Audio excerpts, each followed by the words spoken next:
Hello guys, അപ്പം ഇന്നത്തെ ചെറിയ വീഡിയോ എന്ന് പറഞ്ഞാൽ നമുക്ക് വെണ്ടക്ക മെഴുക്ക് വരട്ടിയത് ഉണ്ടാക്കുക. അതിനാവശ്യപ്പെട്ട സാധനങ്ങളാണ് നമ്മൾ ഉണ്ടാക്കാൻ പോകുന്നത് കേട്ടോ. അപ്പം അങ്ങനെ വെണ്ടക്ക നല്ലോണം ചെറുതായിട്ട് അരിയണം. അപ്പം അങ്ങനെ വെണ്ടക്ക അരിഞ്ഞ് ഞാനൊരു പാത്രത്തിൽ മാറ്റി വെച്ചിട്ടുണ്ട്.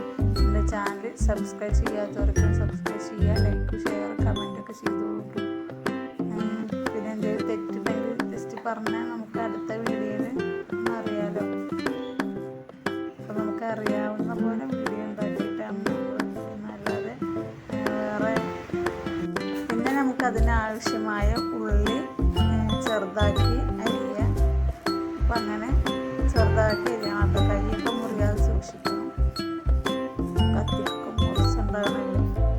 അപ്പം അങ്ങനെ നമുക്ക് തക്കാളി അങ്ങനെ ചെറുതാക്കി അരിയുക. അപ്പം അതൊക്കെ ഒന്ന് പാത്രത്തിലാക്കി വെച്ചിട്ടുണ്ട്. അതിന് ശേഷം ഞാൻ അടുപ്പത്ത് പാൻ വെച്ചിട്ടുണ്ട്, ചട്ടി വെച്ചിട്ടുണ്ട്. അപ്പം അതിലേക്ക് നമ്മൾ ഉള്ളിയും തക്കാളിയൊക്കെ ആഡ് ചെയ്യുക. അതിൻ്റെ വീഡിയോ എടുക്കാൻ ജസ്റ്റ് വിട്ടുപോയി. അപ്പോൾ അതൊക്കെ ആഡ് ചെയ്തിട്ട് അതിന് ശേഷം നമ്മൾ ഉപ്പ്, മഞ്ഞൾപ്പൊടി, ചിക്കൻ മസാല, കുറച്ച് ഗരം മസാല കൂടി ഇട്ടിട്ട് നല്ലോണം അളക്കണം. അപ്പോൾ അങ്ങനെ അതൊക്കെ റെഡിയാക്കാം.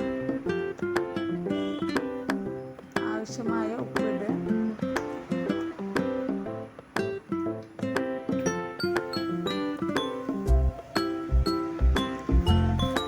നമ്മളതിലേക്ക് മഞ്ഞൾപ്പൊടി ആവശ്യത്തിന് കുറച്ചൊക്കെ ഇട്ടാൽ മതി, അധികം ഓവറാക്കണ്ട. അപ്പോൾ ചെറുതായിട്ട് നമ്മൾ എത്ര ഉപ്പേരി ഉണ്ടാക്കുന്നതിനനുസരിച്ചിട്ട് ഗരം മസാല അതിനനുസരിച്ചിട്ട് കുറച്ചിട്ട്.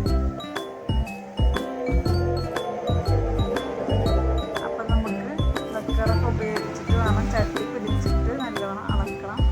കുറച്ച് കുരുമുളക് പൊടി ഇടാം. ജസ്റ്റ് എന്താ മെഴുക്ക് വെച്ചൊരു സ്വാദ് അങ്ങനെ കുരുമുളക് പൊടി ഇട്ടാലാണ് ഒന്നുകൂടി ടേസ്റ്റ് ഉണ്ടാവുള്ളൂ. അപ്പോൾ ഞാൻ അങ്ങനെ ജസ്റ്റ് എല്ലാതും ഇട്ടിട്ട് അങ്ങനെ ഇളക്കിയിട്ട് നമ്മൾ കുറച്ച് വെള്ളം ഒഴിച്ചിട്ട് അടച്ച് വെക്കണം കേട്ടോ.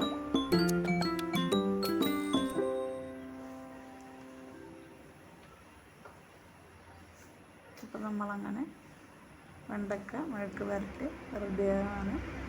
അങ്ങനെ വേണ്ട സാധനങ്ങളൊക്കെ ഞാൻ പറഞ്ഞു തന്നിട്ടില്ലേ, അപ്പോൾ അതേപോലെ ചെയ്താൽ മതി കേട്ടോ. കുറച്ച് വെള്ളം ഒഴിച്ചിട്ട് നമുക്കത് അടച്ചു വെക്കാം.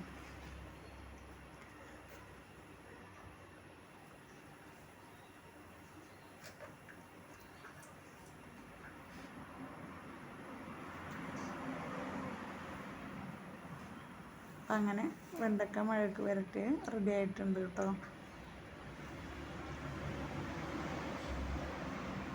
നല്ലോണം നല്ല നമ്മൾ ഉണ്ടാക്കിയ പോലെയല്ല, അത് കുറച്ച് കുറച്ച് കുറവാകും. അപ്പം അങ്ങനെ അതിലേക്ക് നമുക്ക് ആവശ്യമുള്ള ചോറ് റെഡിയാക്കിയിട്ടുണ്ട്. ഞാൻ അതൊക്കെ ഒന്ന് കുട്ടി കയറുന്നപ്പോൾ വീഡിയോ എടുക്കണമെന്ന് വിചാരിച്ചു, അതൊക്കെ ഒന്ന് ജസ്റ്റ് വിട്ടുപോയി. നമ്മൾ അതിന് വെച്ച് സാമ്പാറാണ് റെഡിയാക്കിയിട്ടുള്ളത്. അതിലേക്ക് തേങ്ങ ഞാൻ അരച്ചിട്ട് പറഞ്ഞു. അപ്പം അങ്ങനെ ചോറൊക്കെ റെഡി ആയിട്ടുണ്ട് ഗൈസ്. അപ്പോൾ അടുത്ത വീഡിയോയുമായി നാളെ കാണാം കേട്ടോ.